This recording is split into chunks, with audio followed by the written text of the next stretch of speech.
நான் பயப்பட மாட்டேன். படு. என்ன சொல்ல போற?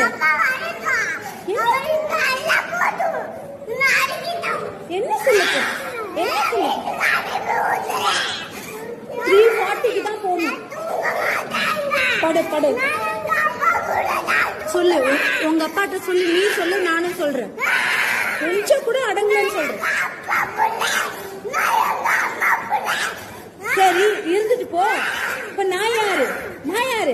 நான் கூட தான் எங்க அப்பா பிள்ளை, எங்க அம்மா பிள்ளை. படு.